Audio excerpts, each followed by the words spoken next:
I was still in my apron after a double shift at the cafe when Selena stepped into the kitchen, arms crossed, her expression perfectly neutral, and said, "Aurora, from now on, you owe $800 a month to live here." The words landed like stones in my chest, but I didn't flinch. I didn't argue. I didn't even blink. Blake yelled from the den at his video game. Luna filmed herself in the hallway mirror, and somehow I was the one expected to start paying for a house that had been my home long before Selena arrived. People assume a house becomes yours the moment you move into it.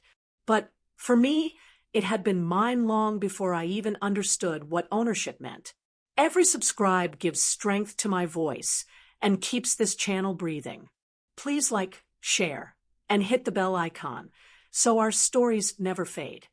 When I was 8, my mom died, leaving a quiet that no child should ever know. My grandparents, Harold and Elise, stepped in immediately. They sold their own home across the city, moved into this 4-bedroom house, and filled it with warmth that my father couldn't offer at the time. I remember Elise sitting beside me at the kitchen counter, showing me how to knead dough for bread, humming softly as we worked. Harold tended the garden outside, hands worn but steady, trimming the roses my mom had planted so carefully. Those moments weren't just memories. They were the foundation of a life I thought I could always count on. Then Selena arrived. My father met her at a work event, and within months, she moved in like she owned the space. She set down her glossy suitcases and smiled at me, a smile that never reached her eyes. The first week, she reorganized the kitchen, replacing my mom's old ceramic bowls with sleek modern ones. Harold's jaw tightened, but he said nothing. Selena's children, Blake and Luna, infiltrated the house with ease. Blake claimed the den for his gaming setup. Luna spread her outfits across 2 closets and complained the lighting wasn't good enough for photos. I was 12 when chores started falling onto me. Small tasks at first, vacuuming, setting the table, then laundry, then everything. Why don't Blake and Luna help? I asked once. They have different needs, sweetheart. You're more mature, Selena replied, tilting her head like she was imparting a universal truth. My father didn't intervene. He seemed grateful someone was managing the house. By 16, I knew every pattern. Blake slept until noon, leaving a trail of sour-smelling clothes. Luna practiced fake laughs in the mirror for videos she never posted. Selena floated around, touching surfaces lightly, testing for dust, but always pausing at my mother's framed photo in the hallway without acknowledging it. Outside the house, life felt normal. School, friends, a part-time job. Inside, I was invisible labor, slipping silently through the rooms my grandparents had once filled with care. I convinced myself it was temporary, that patience and quietness were forms of strength. But resentment stacks quietly, layer by layer, until one day, even the smallest added weight shifts everything.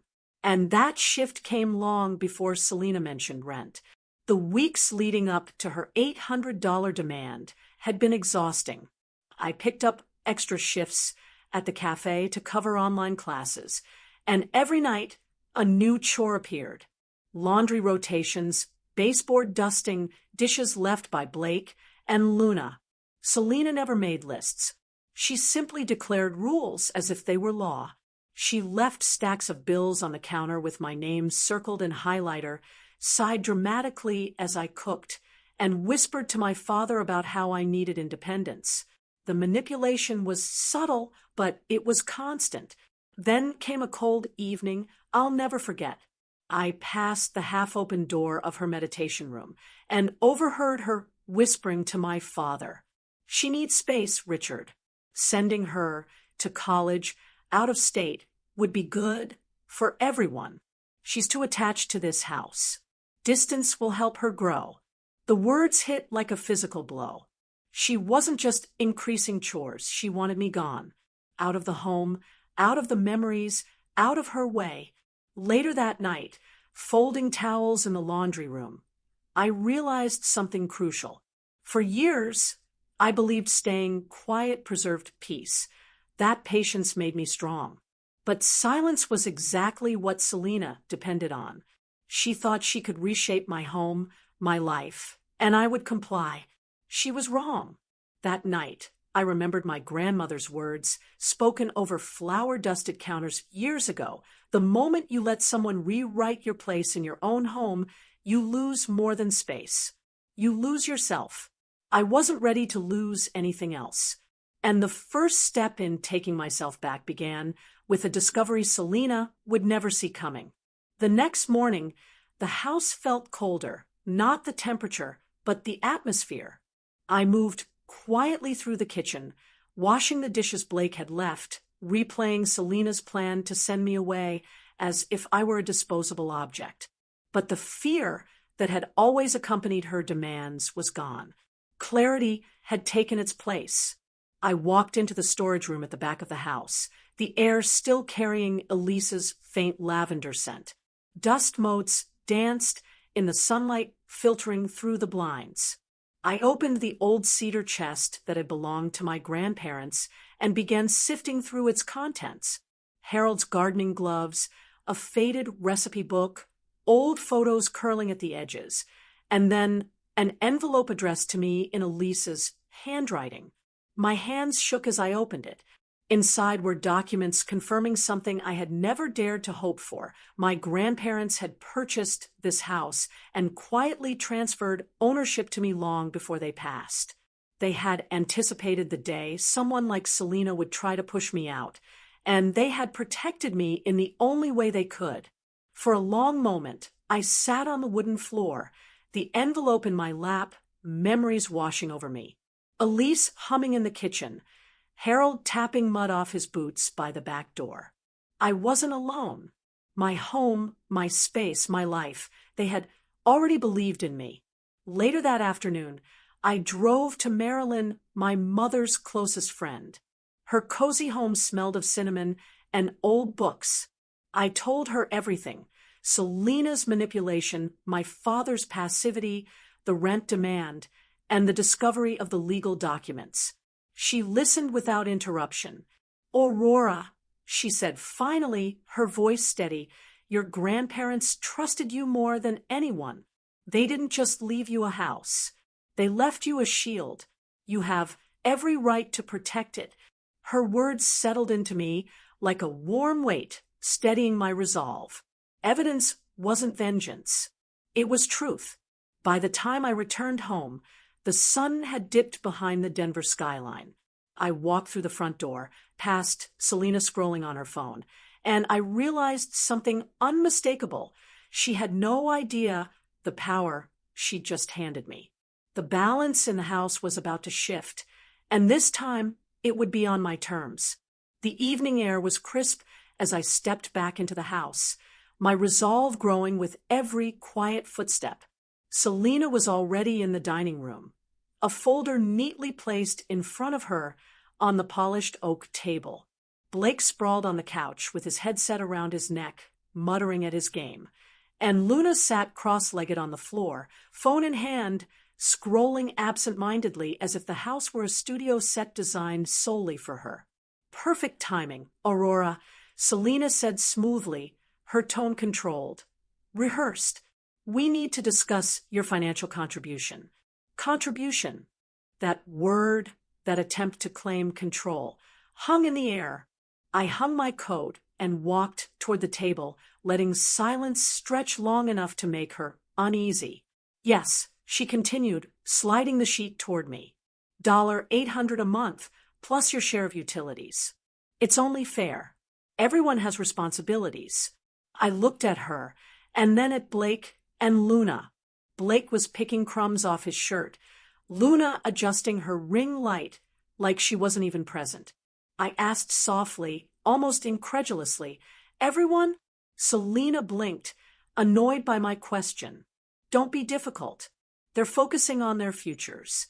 You're working now. Independence is important." I laughed quietly, humorless. "Their futures?" I repeated, letting the absurdity sink in.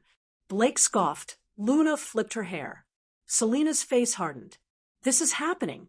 Your father agrees. It's time you learned independence. Independence. I straightened and slid the paper back toward her.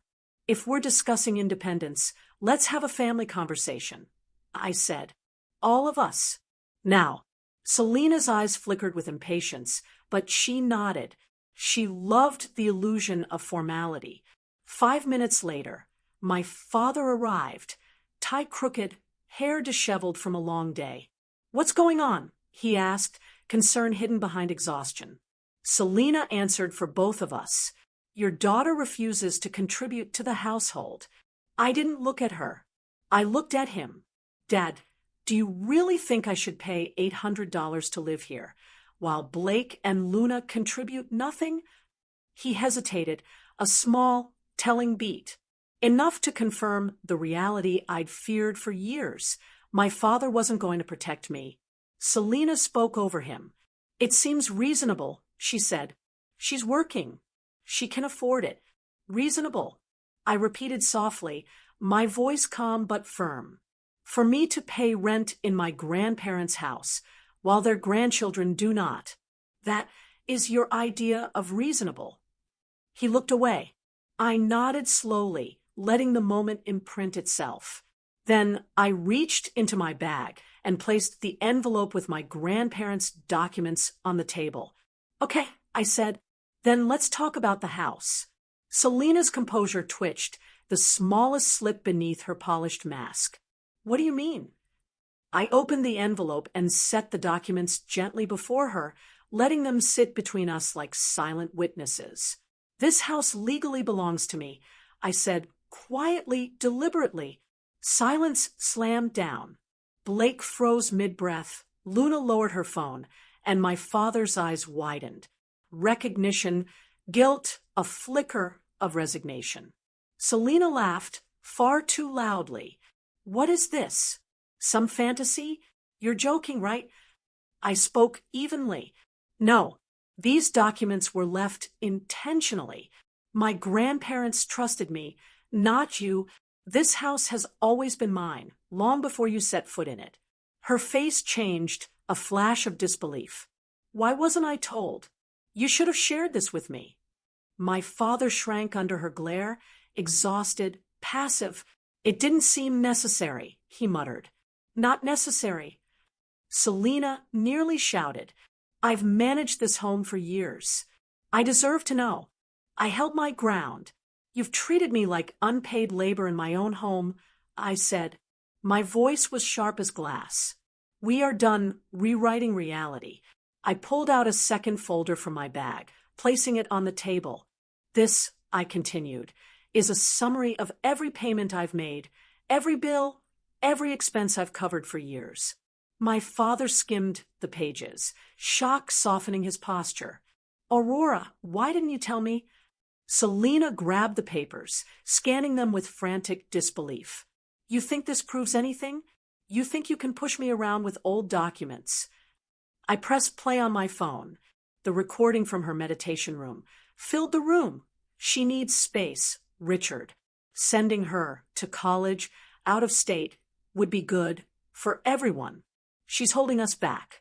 She's too attached to this house. My father went pale. Blake muttered, damn, under his breath. Luna's face drained of color. Selena lunged for the phone. You recorded me? She hissed. That's legal, I said calmly, and necessary. The realization hit her. Her performance, her control, her rehearsed dominance. It was collapsing. This is my home, I continued, voice rising steadily. I've been here 12 years. You don't get to kick me out. I slid the final folder toward her. Inside, the eviction notice, officially stamped, completed. Her mouth fell open. You can't do this, she whispered, trembling. Richard, she demanded, turning to my father. Say something. He met my gaze, not angry, not trying to mediate, just small, exhausted. Selena, it's her house. Blake jumped to his feet. Where are we supposed to go? I shook my head. That's no longer my responsibility. Luna's eyes filled with tears, but she lifted her phone slightly, instinctively preparing to record her own defeat. Selena shook her head, muttering, "This is absurd. This is revenge." "No," I said, calm and unwavering. "This is a boundary you forced me to draw." Shock, denial, and scrambling accusations filled the room. Selena paced, Blake cursed, Luna cried softly.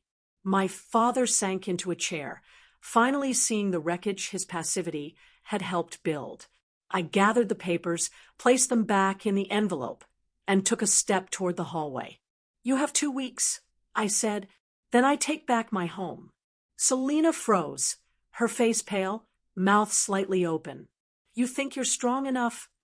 I met her eyes steadily. I didn't think so before. But now, I know what strength looks like. And with that, I walked upstairs, leaving all 3 of them in stunned silence. For the first time in years, I felt something I hadn't felt in a long time. Not fear, not guilt, but the unmistakable weight of my grandparents' faith settling onto my shoulders. The 2 weeks passed faster than I anticipated. Every day I moved through the house with quiet confidence, knowing the balance of power had shifted. Selena tried small acts of defiance, leaving dishes unwashed, shifting blame, muttering under her breath. But each time I reminded myself, I wasn't just defending walls or furniture, I was reclaiming my life. The morning Selena finally left, the house felt different. Not colder, not tense, but quiet in a way that felt almost sacred. There was no perfume clouding the hallway, no rehearsed voice echoing instructions, no clipped demands for chores. Blake hauled his gaming setup with exaggerated complaints. Luna cried softly, filming herself as if the drama were her story, but nothing broke the calm in me. I watched from the doorway, steady and grounded. It wasn't cruelty. It was correction. It was reclamation. I realized something fundamental. For years, I had allowed others to define my worth through their entitlement. The house was just the symbol. The real work was taking back control of my life. My father didn't move out officially, but he spent nights elsewhere. When he came by, he seemed smaller, as if he were finally seeing the wreckage he had passively allowed. We talked occasionally, softly, cautiously, but neither of us pretended the past could return. The house was no longer a battlefield. It was mine again. A week later, Marilyn, my mom's closest friend, moved into one of the spare rooms, bringing warmth, home-cooked soup, and stories of my mother I'd never heard.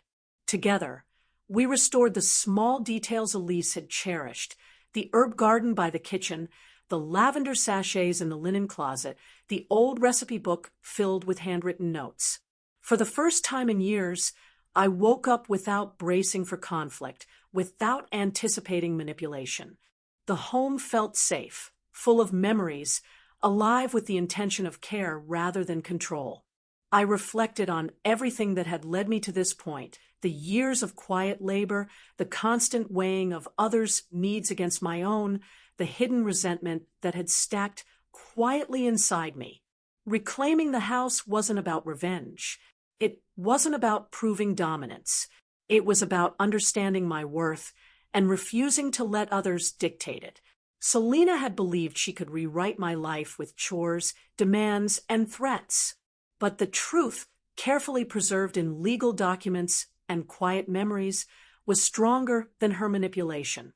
That knowledge, that clarity, gave me something more powerful than anger, peace.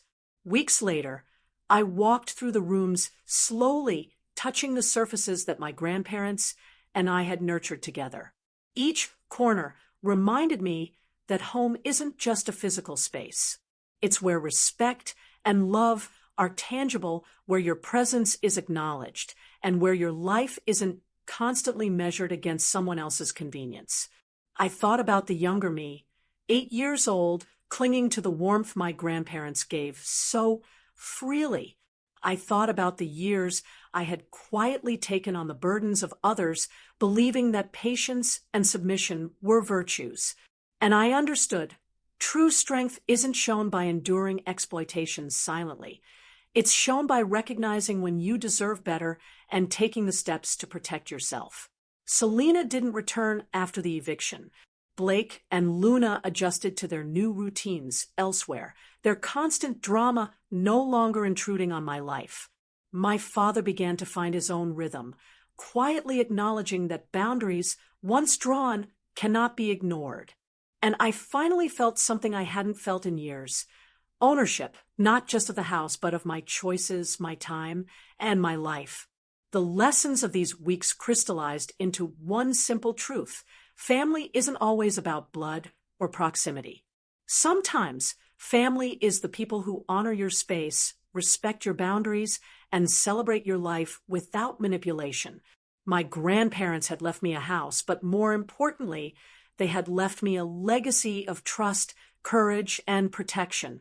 I had simply learned how to claim it. Sitting in the restored kitchen one evening, I reflected on how different everything felt. The walls no longer echoed entitlement. They held memory. The windows let in winter sunlight, crisp and clear, illuminating the space that had once felt oppressive. I realized that reclaiming my home had reclaimed a part of me I didn't even know I was missing. Confidence, clarity, freedom. If you've ever been forced to bend to someone else's control, to sacrifice your peace for others' comfort, I want you to know something. You can take back your space. Not through anger, not through chaos, but through awareness, preparation, and the courage to set boundaries. Sometimes justice is quiet, but it transforms everything. So if my story resonates, if you've ever felt invisible or undervalued in a place you call home, share your thoughts in the comments. Tell me your name, the city you're watching from, and how you've stood up for yourself. Like this video to support stories like this, and subscribe to join a community where we don't let our kindness be exploited. The house is quiet now, but it hums with a different energy, a promise kept, a boundary respected, a life reclaimed. For the first time in years, I can breathe in my own space and know that I belong here. And that is worth every battle, every quiet year of resentment, every step toward understanding my own value. Because at the end of the day, standing up for yourself isn't just about defending property or rights. It's about affirming your existence, protecting your peace, and finally living on your own terms. And when that happens, you realize something amazing. You don't just reclaim a house. You reclaim your life.